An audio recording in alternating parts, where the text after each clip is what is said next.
The South American volcano Pichincha belies the city that rests at its foot. Cradled high in this alpine valley, carved into the Andean mountainside by Quito, Shriri, Inca, Spaniard, and finally the Ecuadorian, this modern city is a living testament to humanity's ability to build, survive, and thrive, even in the most remote and unlikely places. Quito, the great South American capital of Ecuador, is a metropolis built on top of itself, but one still dwarfed by its mountain backdrop.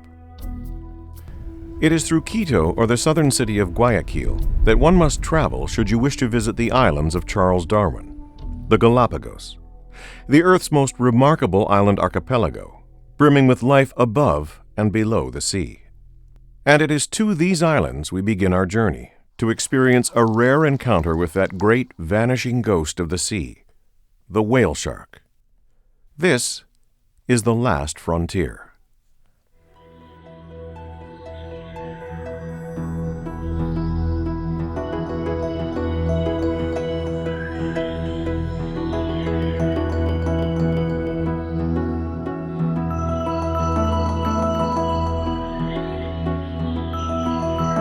The Galapagos Islands, a tiny archipelago of volcanic rock off the coast of Ecuador. A seemingly insignificant stretch of islands, yet a critical component in our own human understanding of our world and ourselves. In 1835, the naturalist Charles Darwin sailed to this one-time penal colony and took note of its unique range of indigenous species. And through this experience, the concept of evolution was born. The significance of Galapagos extends far beyond ourselves, for many of the creatures resident on these islands are not only beautiful, but also entirely unique. The whale shark can be found here on the northern tip of the archipelago. We're here in the Galapagos. We're here because we are concerned about the survival of these great gentle giants, the whale sharks, the largest fish that swims in the sea. They breed so slowly, they are taken in such numbers now by nations that hunt them and eat them, for those lost in great fishing nets, that we fear for their survival. Our crew is diverse. Stan Waterman, at 80 years, is the veteran of veteran divers. A half-century of undersea wisdom, experience, and knowledge. Alex Antonio, the scientist. Director of Field Operations with the Shark Research Institute, he is one of the world's foremost authorities on the whale shark. Greg Stirling, the filmmaker. New to these islands and wanting to experience and record the rare beauty of the creatures that inhabit the land and waters here. Fabrizio, the guide. A big personality with a keen instinct for what lies beneath the surface. Together, they make up the core of the dive team. Ever since I started working with the Shark Research Institute and subsequently got appointed the Director of Field Operations, I've established certain field stations at various locations around the world, and Galapagos being one of those. And the main focus that we've been putting most of our attention to has been the whale shark. The whale shark has been under tremendous overfishing, pressure, and so we've taken on the whale shark as the main species that needs to be protected. And protection of the species is becoming more difficult. A once remote locale, the island's population has grown, and now a modern settlement has expanded into the fragile ecosystem. Ancient creatures living side by side with man, an always tenuous relationship. Much of the Galapagos is what it used to be. Yet the expanding population, infrastructure industry, and a commercial fishery threatens to destroy it. When I first moved here, it was very primitive. We had almost no running water. We all had electricity only up to midnight and then started again back at 6 in the morning. And we had no roads. I mean, the roads were very, very bad. We've come a long way, but also we've had a lot of migration of people coming to the islands. But that's what I liked, and that's one of the reasons why I came to live very close to nature. Santa Cruz Island scarcely resembles the land as it was 300 years ago. We encounter a broad commercial harbor occupying the shores of the town of Puerto Ayora. Warehouses stack the water's edge. A group of pelicans wait for their next meal among the scraps of a fish cleaning operation. Here we find both commercial capitalism and Mother Nature laid bare. And where the two ecos meet, the economic and the ecosystem, it is doubtful that the relationship will be easy. It's not easy for fishermen that are having a tougher and tougher time filling their boats with fish, knowing that the Galapagos is a place where you're guaranteed to catch fish. I don't know how you avoid that consequence. And the harbor here in the Galapagos has come to resemble any other harbor where fishing is the limited lifeblood. Perhaps the local fishery invites an international problem, the longliners. And so they'll fish them out, they'll lay their long lines down, they'll wipe out entire shark populations. Right? So then what they do? They have nothing for fisheries, and they have nothing for dive tourism. So no one wins, everyone loses. And ultimately, the marine environment is going to lose because the sharks keep everything in balance. The long lines that extend into these waters are not meant for the whale sharks.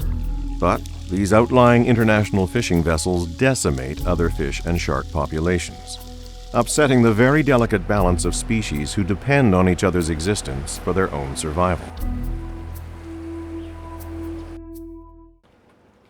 The port is crowded.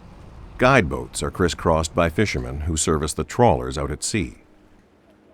The team sets out towards their sea vessel and take in the images that surround them, sometimes contrasting.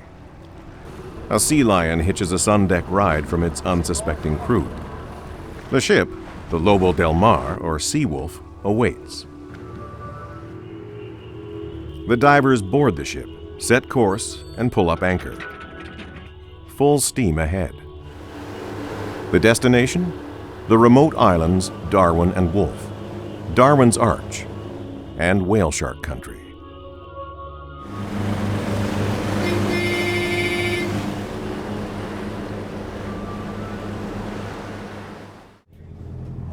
Daybreak finds the Lobo del Mar at Punta Alfaro, an imposing rock off the shores of Isabella Island. Divers ready themselves for the adventure ahead and head out in the first golden rays of the rising sun.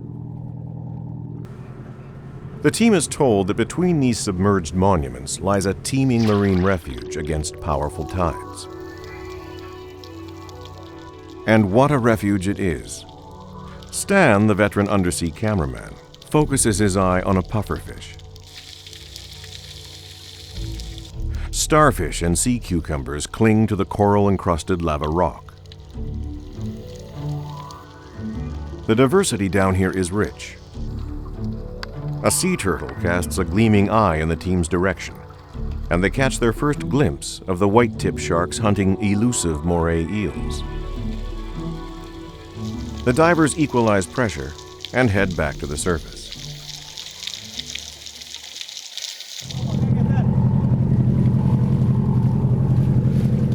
A sense of excitement pervades the group as they confer on their first dive together. That last turtle that I was down on top of had big bites on his carapace from a shark, I think. The turtle that we saw were the green sea turtle. Oh, That's a green Pacific sea turtle, yeah. You know, in traveling with Stan these last couple of years, I've seen people 25 years younger than him not being able to do at all the dives that we're doing. Some of the waters, the surges and the currents, the temperatures, and not to mention the animals and the lava rocks and the sharp edges and barnacles, the things that you can get caught up on. This is not easy diving, and to see Stan at 80 years old is absolutely an inspiration. The Galapagos lie in vast open waters, and virtually nothing shields them from high ocean winds. The ship's captain takes advantage of the calm day and presses on through the morning, making good time to the next dive. As black frigates circle above, the Lobo del Mar travels past an ancient shoreline. This is the land that Charles Darwin wrote of. The red rock slopes and tide-swept cliffs are much the same as they were in his day. The next dive takes place at Santiago Island, the dive site called Bartolome, where even as the Lobo del Mar drops anchor, it is visited by 3 emissaries of our most playful ocean cousin, the puppy dogs of the sea, the sea lions. On muscular fins, the creatures leap and bound into the air and out of the water, or simply laze in the satisfying sunshine. No matter what these animals do, they always seem to enjoy themselves.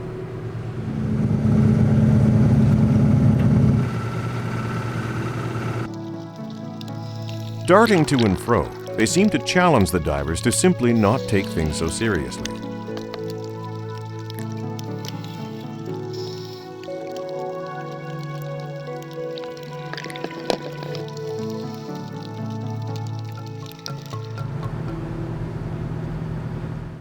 Pure childlike delight overwhelms the team. So Stan, did you see some sea lions out there? What? You mean to tell me there's sea lions in there? Well, I was concentrating on a sea urchin. Yeah. They're amazing. Yeah. They're so playful. They're like puppy dogs. It's like an animal with a sense of humor.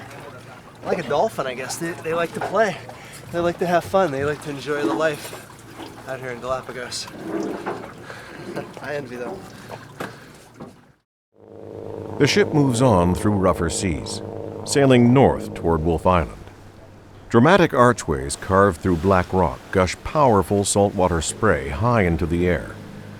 The sheer force of the ocean would plant fear into inexperienced divers. The Lobo finds anchor, and the team prepare to go under. The currents are powerful here, and Alex double-checks a camera's water seal. The steep shoreline does not end at the undulating waterline, but descends precipitously into the deep. And as the boat leaves, divers drop down the sheer rock wall into a crystal-clear aquatic world. To many, diving is like flying, a 3-dimensional paradise to glide through with 100 new creatures to behold.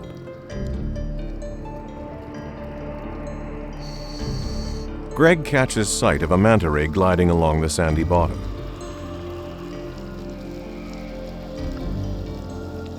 And then a school of eagle rays flying in a sheer blue dream. It is breathtaking, and the stream of bubbles from their scuba tanks pauses for a moment as they take a collective gasp of awe and wonder.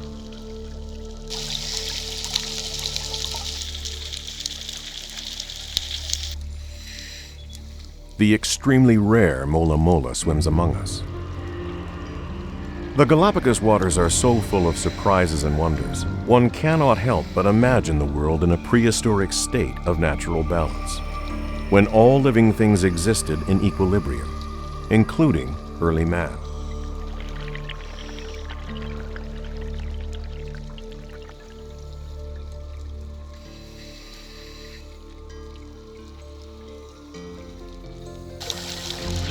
As powerful currents sweep past, we hold fast to the volcanic rock and wait for one of the Galapagos' most famous visitors, the Hammerhead Shark.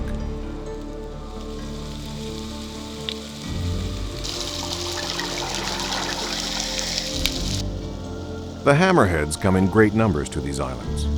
Their silhouettes are ghostly and beautiful against the sea-filtered sun. They are perfect undersea hunters, owing to their unusual and unique evolutionary path. The wide separation of the eyes gives the shark superior vision, while the front of the head between the shark's eyes is spanned by sense organs that detect changes in pressure and electrical field. The wide head acts as a wing to stabilize the creature while it hunts. But at sea for great periods, the hammerhead's tough shark skin becomes inundated with undersea parasites. The currents that sweep past these islands sustain a diversity of fish species which actually feed off the hammerhead's parasites, in what divers call cleaning stations.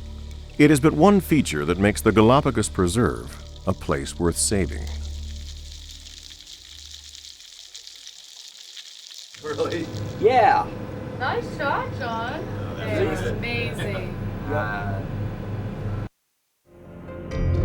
We push on from Wolf Island past the rocky landscape, a farewell from a pod of dolphins. Tomorrow, the whale shark.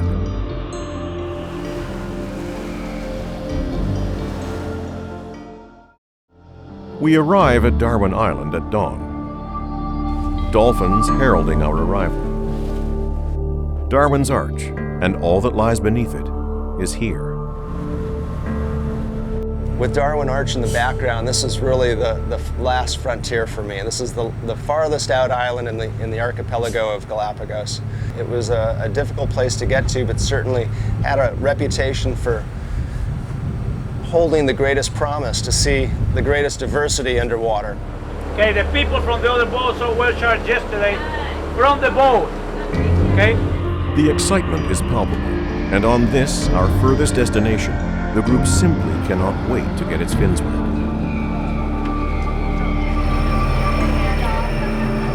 The end of the archipelago makes for choppy seas, high winds, raging currents. Hardly a ride for a weak stomach.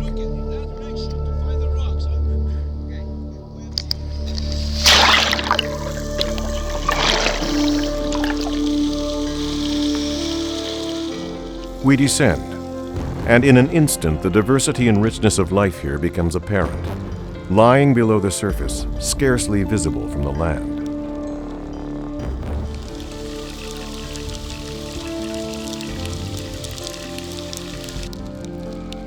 The current is powerful here, and we must hold on to the lava rock or be swept away in its cold embrace. On the surface, our guideboat struggles against the waves, as the crew waits for any trouble below. It's a challenging place to dive, and we lie in wait for Fabrizio's promised encounter. And it comes, like a ghost ship through a fog-shrouded twilight. A pregnant female.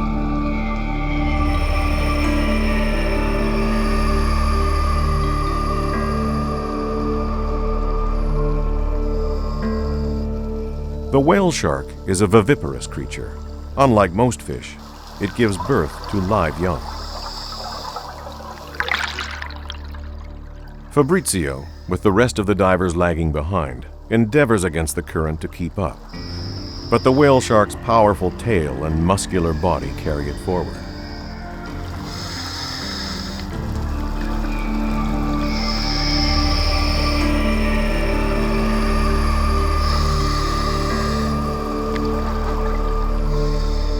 And we watch as the great animal slips back into the fog.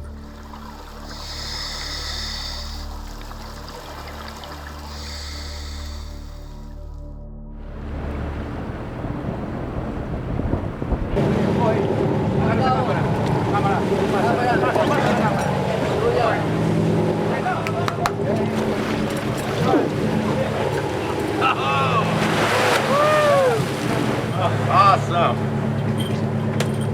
Thank you. Did you realize how camouflaged it was?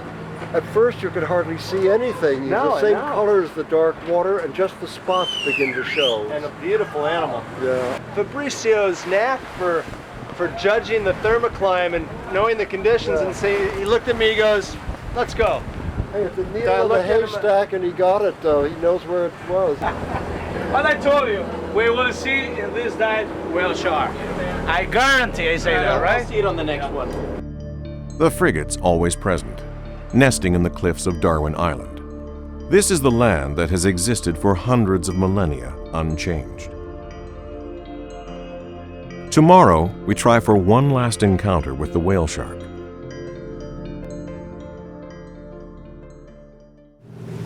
It's early morning, it's before 6:15 actually. We have luck like yesterday with thermoclines, and Fabrizio knowing exactly the conditions where things meet. We'll keep our fingers crossed one more time.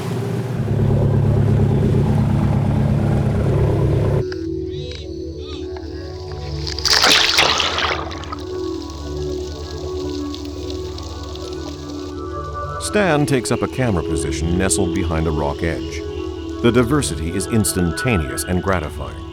A manta ray flies forward, while a silky shark prowls its territory.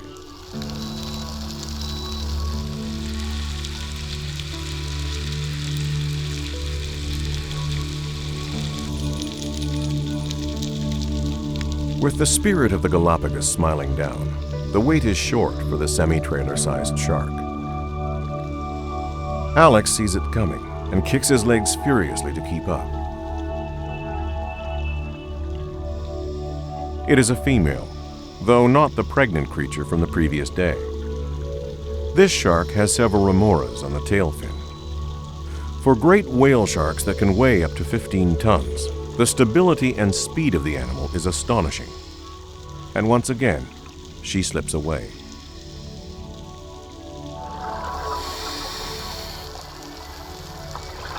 In all the excitement, a junior member of our team nearly runs out of air.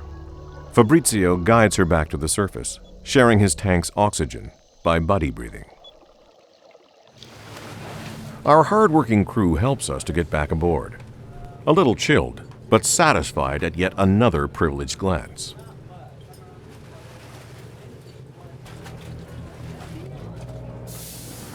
It's time for a cup of tea. Yes, it is. Free dive. However, we don't get much of a chance to relax.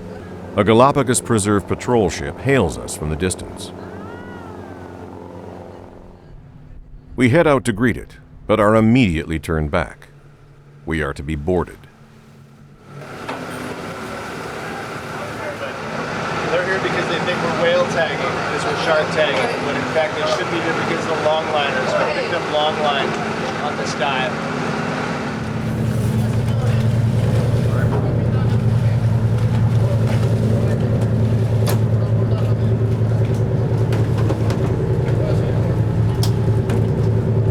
Ok.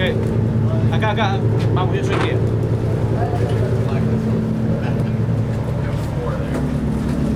¿Será que son turistas los que hay aquí, no? Son turistas. Después puedes chequear todo el barco lo que quieras. Ok, vamos haciendo. Puedes chequear lo que te dé la gana después. Este de aquí es un grupo que taqueaba los tiburones, como ustedes saben, el tiburón ballena con permiso. Este año no le dieron permiso, entonces no se taquea el tiburón. Así de fácil todo. Entonces, salimos solo para esto. Bueno, en todo caso es bueno que estén por acá, ¿no? Porque encontré unos long lines. Entonces puedes chequear todo el barco, lo que tú quieras, entrevistar a todos los tripulantes, que es la gente que está aquí. Nosotros lo que queremos es revisar las personas que están aquí. Aquí con el señor para que pida el zarpe, la cuestión de todos los papeles de los señores. Todo está bien, todo está normal. Please ask everybody the ticket of the national park to pay $100. That's all I need. So everybody need to show him right now. How's your receipt from the national park? Así vamos a revisar y Lo que pasa es que ahorita hemos quedado bastante feo como gobierno de cobre, como todo. Y eso va a salir. Ahora, si quieren, alguno de ustedes puede venir a bucear con nosotros para que vean lo que se hace. ¿a qué hora bucear? El siguiente buceo es a las 9:30, creo. Por eso, pues a las 9:30 que se vengan a bucear con nosotros, o sea, para que vean, yo quiero que tú estés 100% seguro de lo que estás viendo. O sea, que vas y decir, la verdad es que puta, han sido rumores, estamos viendo que están buceando. Todos bajan con cámaras, o sea, son camarógrafos, ¿ya? O sea, no se hizo el marcaje porque no se consiguió el permiso. Ya que tienes que venir a chequear vidas. A ver. Ya, oye, dile al capitán, escúchame, dile al capitán que tienes que ver. Ya, chao, nos vemos, pa. As the park authority leaves, we know it is unlikely that they will return. And while we're happy with our tiny victory, the park's actions are disturbing. Where long lines continue to penetrate the murky depths, who, if not the park police, will protect the rare species that we have had the privilege to see? As far as the Galapagos is concerned, in an area where it is protected, they need to do a better job patrolling. And I know a lot of it is funding dependent and how much fuel they can afford. I mean, you're talking about a 40-mile perimeter. You know, the marine preserve here in the Galapagos stretches out 40 miles off the coast all around and around Wolf and Darwin, the two northernmost islands. And so it is a vast area. It's one of the largest marine preserves in the world. But even islands as visited as these still hold some surprises. The shores of this island are skittering with Galapagos penguins, the most northern of all penguin species.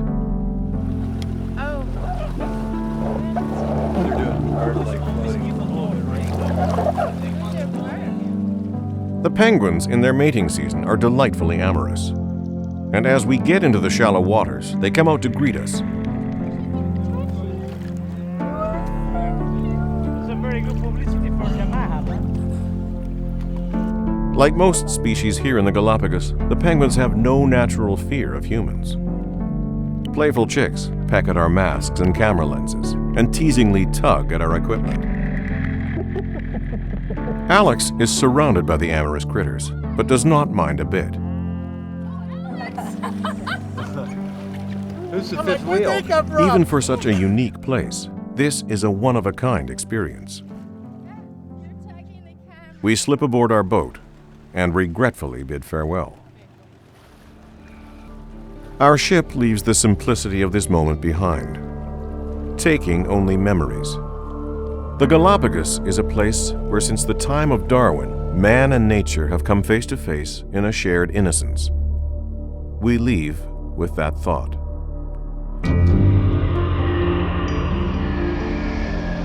Humans are arguably the most adaptable species on the planet. But our survival in the future will be contingent on our willingness to coexist with nature. As an interconnected planet, we're heading to a vanishing point. A point of extinction for many of the species of the Earth who, through no fault of their own, cannot adapt to a world dominated by human beings.